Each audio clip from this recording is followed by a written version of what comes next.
My name is Rusanda Panfili, I'm a violinist, composer and arranger, and this is my little home studio. When I started experimenting recording at home with my stage pickup, I was hooked with the idea to have my own professional recording setup at home. I chose to go with SE Electronics microphones because I tried them in several studios and I was very impressed with their quality. SE Electronics is a company based in Shanghai, China, and it was founded in 2000 by Siwei Zhu, who is also a classical musician. The microphones I want to show you today, my microphones, are the RNR1 and the VR2 Voodoo model. Both of them are active ribbon microphones. So what is the difference between an active ribbon microphone and a passive ribbon microphone? So most ribbons are passive ribbons and they depend a lot on the quality of the preamp you are using. Active microphones, they have a stronger output level and they are much more versatile and they can be used with different types of preamps. As well, you can use them without using a preamp. The RNR1 model is created by Rupert Neve, the one and only Rupert Neve. And it features a 2.5 micron thick ribbon inside and also two custom-made Rupert Neve transformers.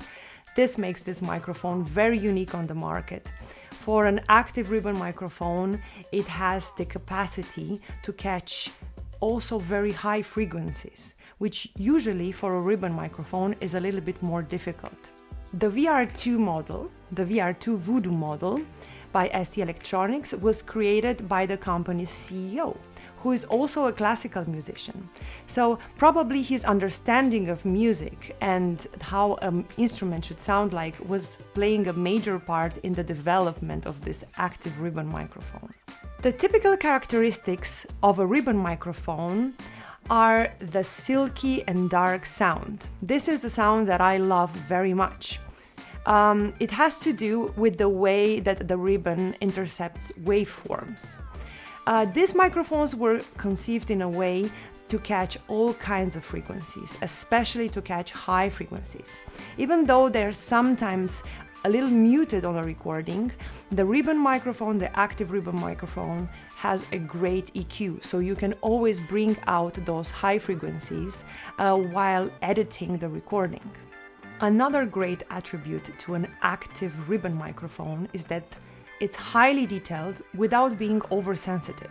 For example, if I record in front of it, it will catch my recording very well, but it will isolate the noise in the room around me and also any other kind of off-axis sounds which are around. This is why these microphones are perfect for me in my home studio, because this is not a perfectly professionally isolated room. So sometimes from the outside, even though I close all windows and doors, there are some small sounds, but it never disturbed my recordings. So it's a really great microphone for a home setup. But definitely, one of the most impressive characteristics of these active ribbon microphones is the fact that they capture sound very authentic and very naturally. As a violinist, I can't begin to tell you how important sound is. It took me years to craft high quality sound, dynamics, different kinds of sound. So to have a microphone which has the capacity to capture the sound in a real way, it's basically a gift. So also I am playing an incredible violin from the 1600 made in Brescia, Italy, by the luthier called Maggini. And this instrument is not only worth so much because it's historical value, but also because it has an incredible sound. So my goal when I wanted to make a home setup studio is to have microphones which can also capture the true essence of the sound of my violin. But now, let's get to the fun part. I would like to show you how the microphones actually sound like. For this little audio test, I chose the very famous piece Czardaś by Vittorio Monti, which has a very high range from very lows to very highs, also dynamically a big range from strong notes to very soft notes. So I think it's a very good example to see how these microphones can capture the sound, and also so that you can tell the difference between one and the other and how they sound together. So let's start with the VR2 Voodoo model. I am using my Rupert Neve design preamp 5211, which is a 2-channel preamp. And on the preamp, I have the settings on this microphone, which is 42 dB, 42 dBs, no other filters, and I'm using just a very decent reverb through Logic Pro, which is my software, and I am using the Apogee Duett interface. Let's start.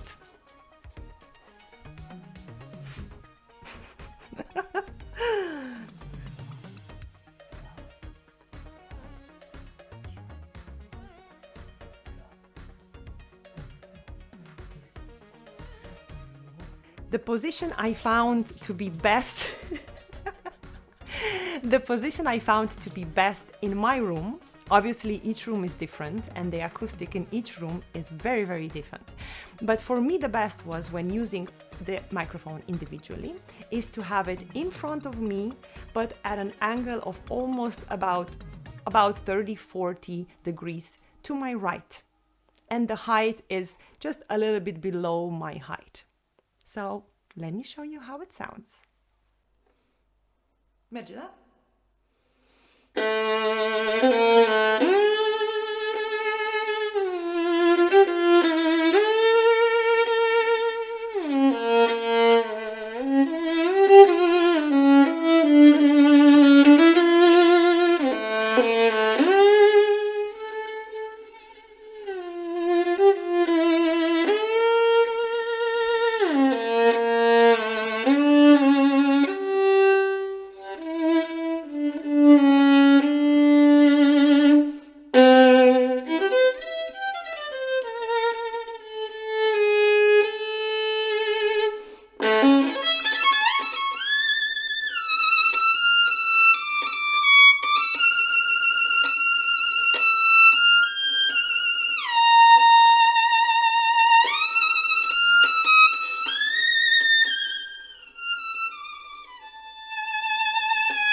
And now I would like to show you the RNR1 microphone.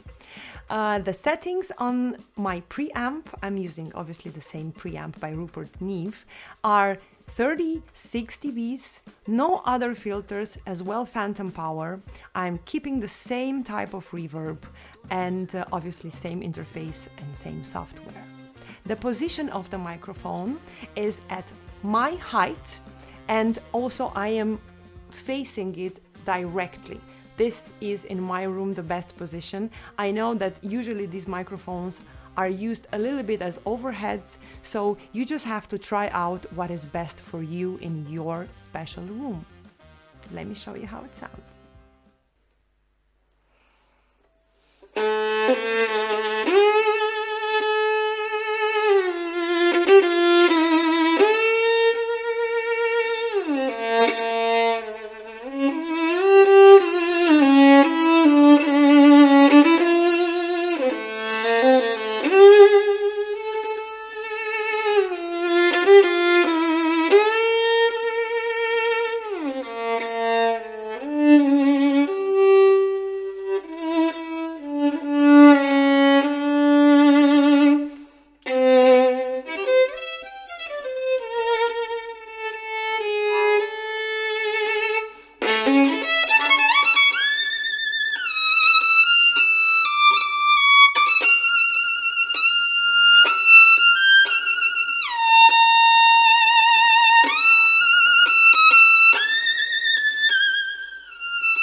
And now my choice of sound is using both of the microphones at the same time.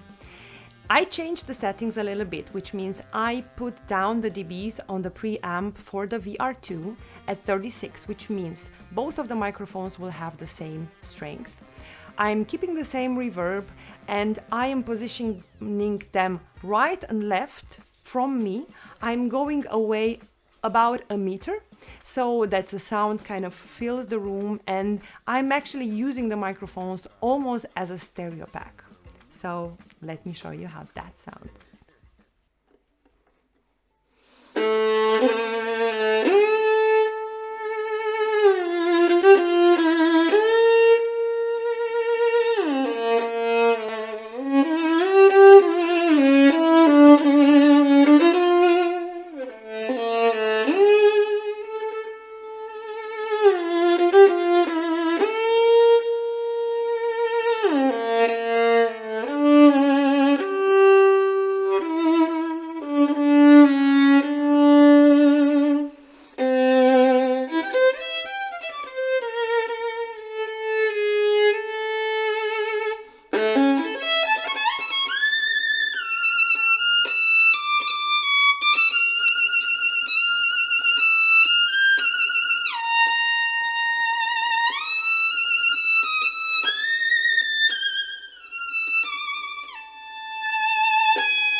So this was my little demonstration of the SE Electronics RNR1 and the VR2 mics. I hope you enjoyed it. I hope it helped you probably to decide whether these microphones are good for you. Thank you so much for watching my video. Don't forget to subscribe to watch other videos and also to stay updated with all of my new videos, and give this video a thumbs up.